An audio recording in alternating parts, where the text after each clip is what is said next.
back to the Guns and Outdoors channel. I hope you are doing well out there.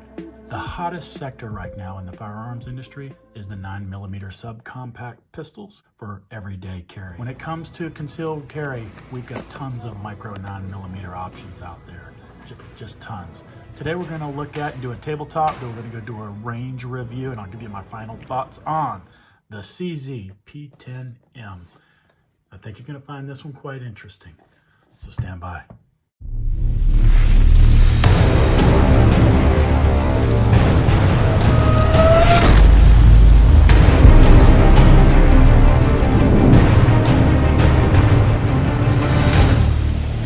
Welcome back. If you've been a fan of the channel, you've been watching some of our videos in our video archive, you've seen me do reviews on the CZ P10F. This CZ box is, by the way, there's a third. See this little guy that says push? Make sure you push that. If not, you're going to be wondering why you can't open up a little gun case that it comes with. There's a quick preview. No thrills, no spills here. All the basics in the CZ box. Gun is unloaded.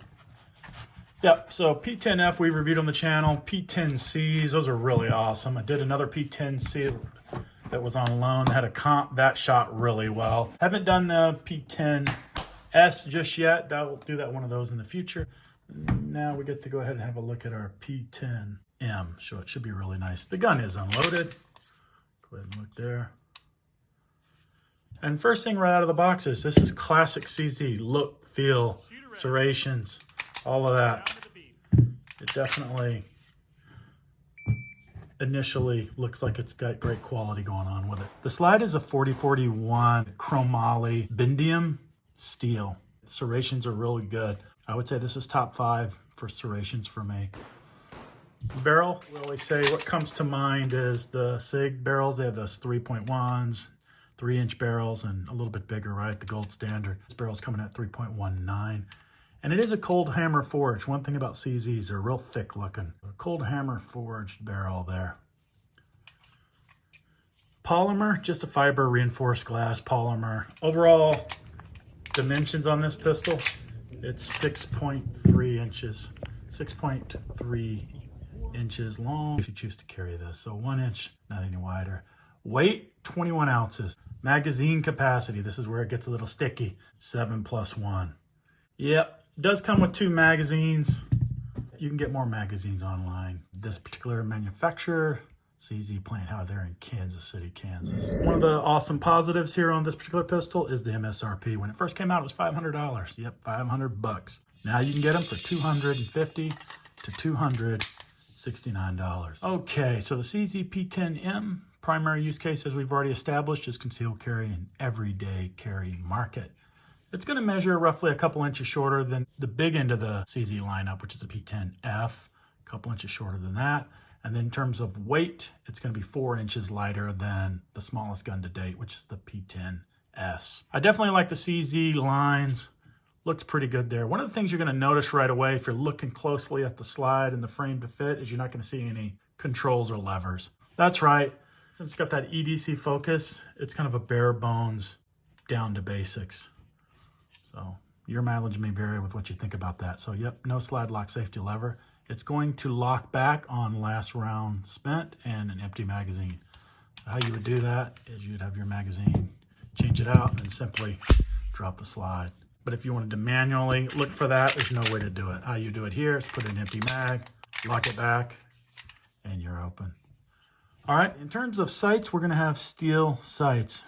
Nothing to write home about. They're very, very average. It reminds me of my Walther PPS M2 from back in the day. They're phosphorescent, so you can get a flashlight. Let's see here, you can just flash them. We'll do it right here on camera.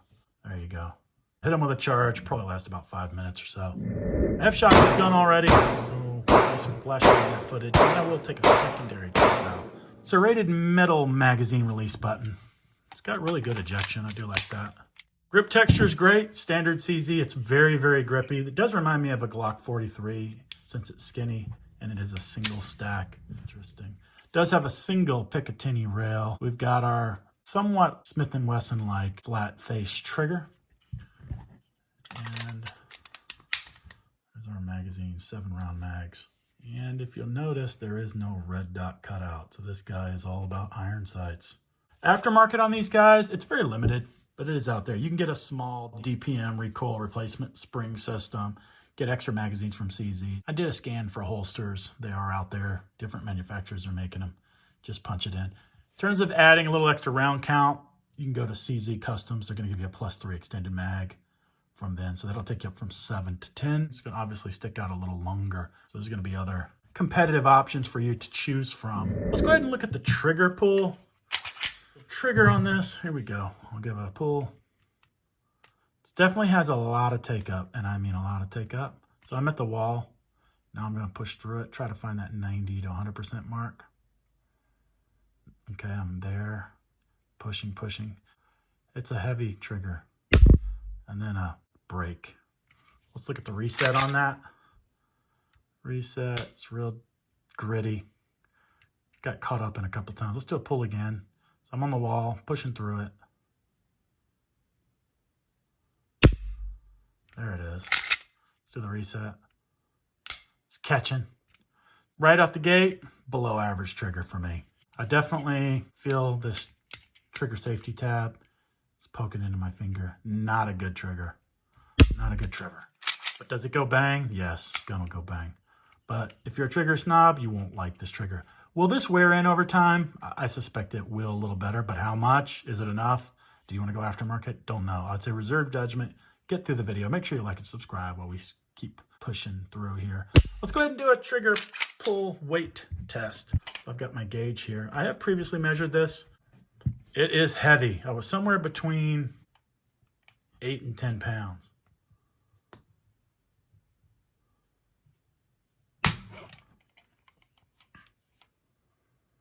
What does it look like we're coming in at here? 7 3/4 pounds. That's about average. So a really heavy trigger. Kind of reminds me of a New York trigger, if you've ever seen that in the Glocks. The idea here, you kind of see where, try to imagine where they were going, is a real heavy trigger so you don't have negligent discharge. But see, that's actually the opposite. If you shoot a lot, you're going to work through that, right? You're going to have a standard trigger. And then this is also, you want to be able to take your EDC and you want to take it to the range and you want to shoot it a lot to get more and more proficient with it. So you want to go the opposite. You want something that's very shootable as well as functional. I kind of disagree with the philosophy on this. I wish the trigger was lighter. When I get a brand new pistol, I like to clean it, evaluate the inside. I'm not going to break this down. There are videos online that show you how to do that. The gist of it is you have to pull this back roughly 4 millimeters, just like this, okay, here. And then very similar to a 1911, you push this pin out. Now this pin is super hard to get out, so you need to get a punch tool or something along those lines to press that out. All right, then you're gonna come on this side, and it's gonna have this pin here. You need to kind of get in there and get that pin to come straight out. Once you do that, slide, barrel, recoil spring just slides right off. You can clean lube, okay? Do the same thing, put it back. Now, it's tricky. You do not put it back the same way. When you go to reinstall this pin, you actually don't go take it back to 4 millimeter. You leave it just like this, push it in 20%. You're gonna hear a click. Then you put it back to 4 millimeters. That'll line it up the rest of the way and you push it through. All right, we're in the home stretch and I'm getting ready to take it out to the range. So let's go shoot this thing, all right, before you pronounce judgment. Let me know down below. Start thinking about what questions you have, or if you own one of these, what are your thoughts? What's the use case on it? I'm coming in 2 camps, all right? On the right-hand side, camp 2. No levers, no trigger control, no muscle memory. How do I clear some of my type 1, type 2 malfunctions? Sure, I can drop my magazine. I'm thinking about malfunction clearances, a little bit of a disadvantage here without my slide controls. Thinking about the heavy trigger pull weight, and I'm thinking about the round count. 7+1 versus the standard, which is the 10, 12, and the 15. Now, in the other camp, CZ fans, I'm also thinking about CZ's reliability. I really like the size of this pistol. It feels like a Glock 43 in my hand. The grip angle, nice presentable grip angle. And most important on this, guys, so I'm not throwing that baby out with the bathwater. If you think about that price point of $269, okay? Let's just take a quick detour for a second. If you go down to your local Academy Sports, there are a lot of people in the firearms industry that don't go after the $500-600 Glocks, let alone 1,000+ handguns. There are literally people that go in to buy a firearm. They're not really into it like you and I are, and they have a certain price point. They do not want to exceed $300 or can't afford to exceed $250. In your mind, would you rather have this or a high point? It feels pretty good. It feels good. It feels real top heavy. I feel all steel. I feel like it's going to absorb some recoil. We'll get out there and see that firsthand. The fit, the form, the function, the intended use case, I see. But some of the other lacking features, as I already said, that could be a limitation. For me, I'm attempting in my mind to get past why CZ has come out with a micro compact in the year 2023 that is still a single stack with only 7+1. I think that's a tremendous disadvantage. The double stack and the stack and a half standard was set years ago by the trendsetter with the SIG P365 and then every other pistol that came afterwards. CZ, if you're watching, you guys need to come out with a new version of this. You need to do a stack and a half and you need to try to get your round count up. All right, guys, that's my initial tabletop opinions. Make sure you like and subscribe. Let's go shoot this bad boy. Stand by. Take a look at the CZ P10M. Here's one more look at the little guy. We're gonna run it. So self-defense distance, 21 feet. Got the target out there. We're running a splatter target. Should be pretty fun. I've got a 7+1, or 7, should I say, magazine. So we're gonna load it up, throw on our eyes and ears, see how she shoots. Keep it rolling, Matt.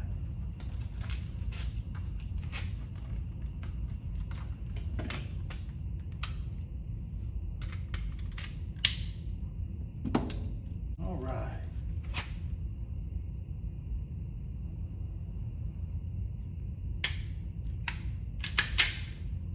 Helps if you load one. Do a little tap, rack, bang. If you don't, get some good muscle memory. All right, pretty standard. I'm happy with that. We got one bullseye right down the middle. That was nice. So we'll send it back out, keep it rolling.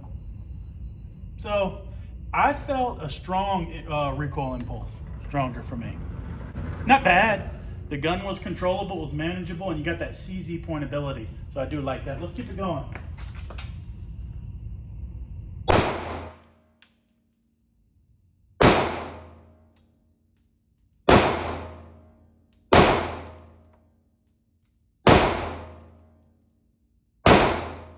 It's got a stout trigger pull. I'm feeling that 7-8 pound trigger pull every time. It's not good, like I said in the tabletop, I believe it's below average for me, but it's getting the job done. And that's something to be said.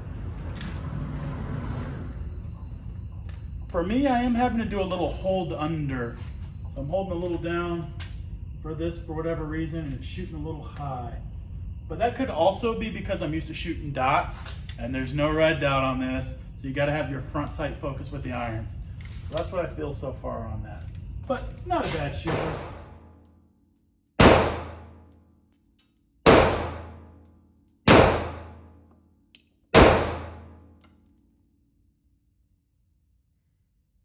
I'm happy with that. I think it's a shootable trigger. It's not a good trigger, but I don't think it's terrible. Not the worst trigger I've ever felt. And the rest of the gun I kind of like. All right, guys, we got the CZ P10M. So you always see me shooting marksmanship indoors. Since this is a carry application, by the way, the trigger is getting better. I've shot and recorded this video that you see today over a course of several days. So walk with me, Rob.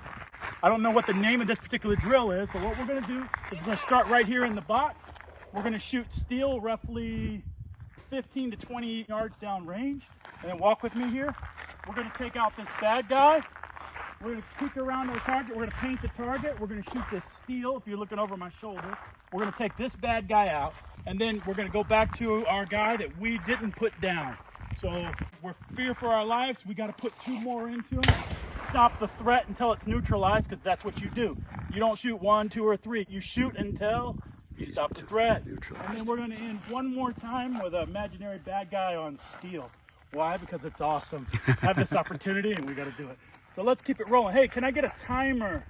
Here you go, cameraman. Yeah, I can do that too. You got Wish it. me luck. All right. Wish me luck. I remember. Yahtzee. And if I miss, we're gonna keep going, right? Yep. All right, here we go. All right. Shooter ready. Ready. Stand by. Oh man, with irons.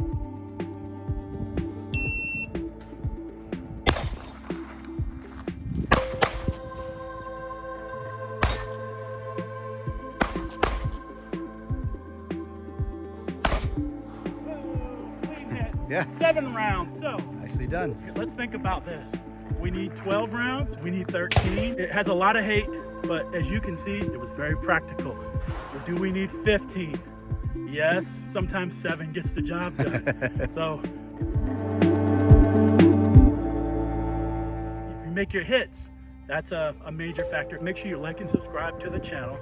And as always, until next time, we're out of here. Take care of yourselves. Thanks for watching. See you later.